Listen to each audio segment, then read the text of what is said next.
What's up, YouTube family? As you've guessed by the title, I have another fabulous farmhouse DIY for you today. But not only is it fabulous and simple to make, but it's also 100% Dollar Tree friendly. All the items can be purchased at your local Dollar Tree. But before we jump right into that video, allow me to encourage you, if you haven't already, to go ahead and hit that subscription button. It's absolutely free. I want to welcome you to the family.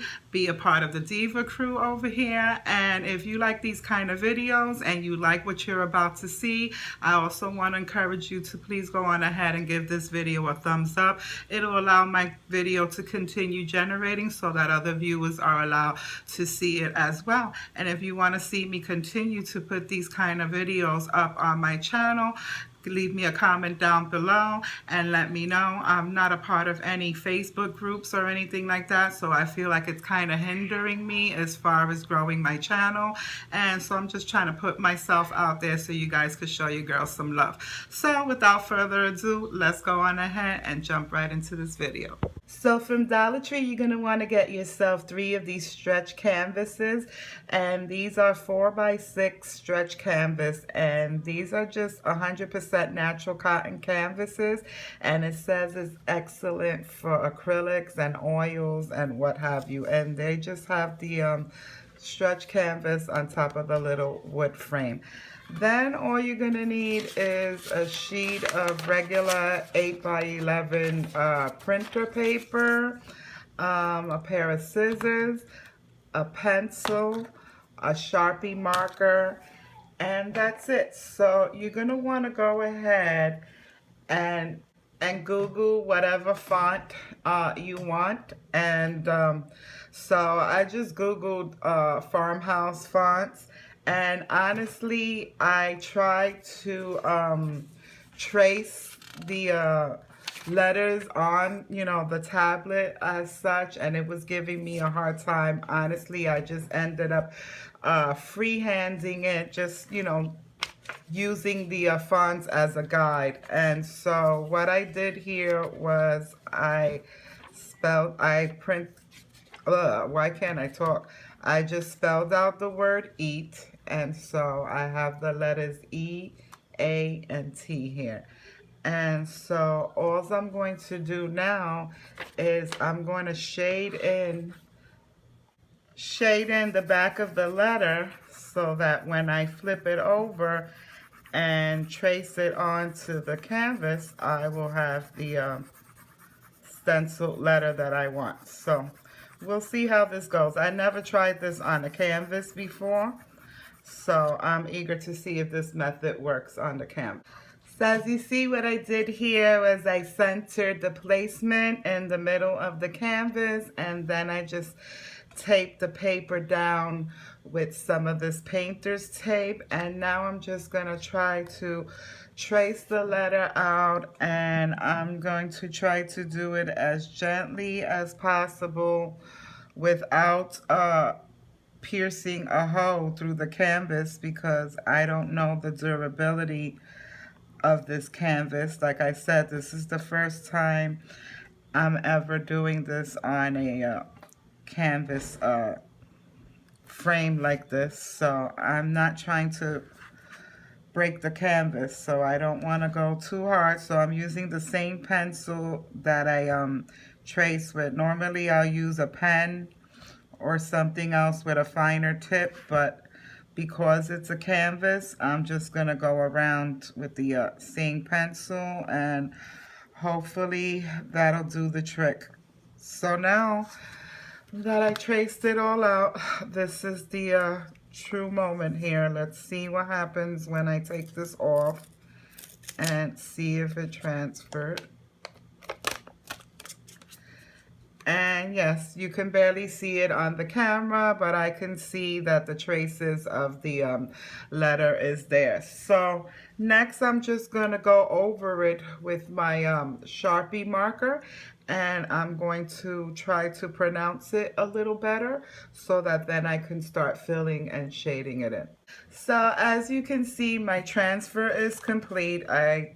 It's not exactly identical, but I try to touch it up as best as I can. And now it's just a matter of shading and filling it in and trying to even it out, and then following the same steps and procedure for each and every letter. And then I will show you how it all comes together. And I'll more than likely be going over it with some acrylic paint, some black acrylic paint, but for the most part, I'm just going to shade it in with the Sharpie just for cleanliness and neatness, just to get the lines, you know, where I want them. And then I'll just touch it up with the acrylic paint.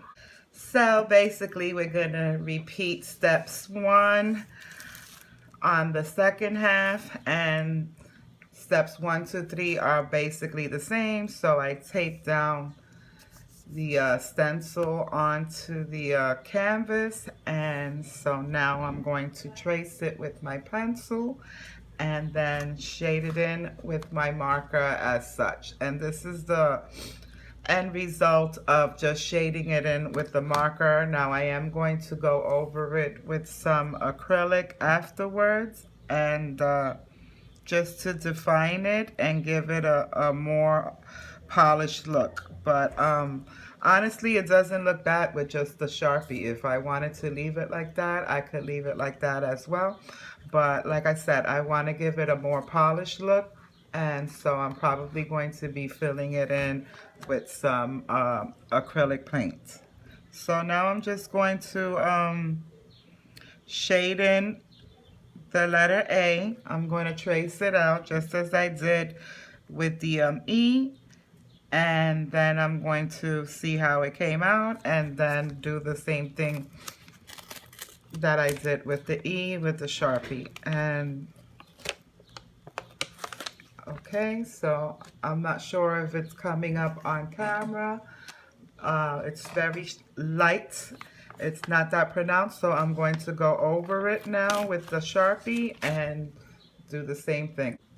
As you see, the marker's getting kind of blotchy because the ink is fading out, but that's okay, because like I said, I can always go over it with the acrylic. The idea is just to keep the color from bleeding onto the canvas, and so that's what I'm trying to go for here, is to try to keep the color from bleeding onto the canvas so that when I go over it with the acrylic, it'll stay within the perimeter of the letters. And lastly, the last letter of the bunch, which is the T. And so I'm just finishing tracing it out so that I can peel off the tape and go to town filling it in. And so this is what I have. Let's see how this one came out.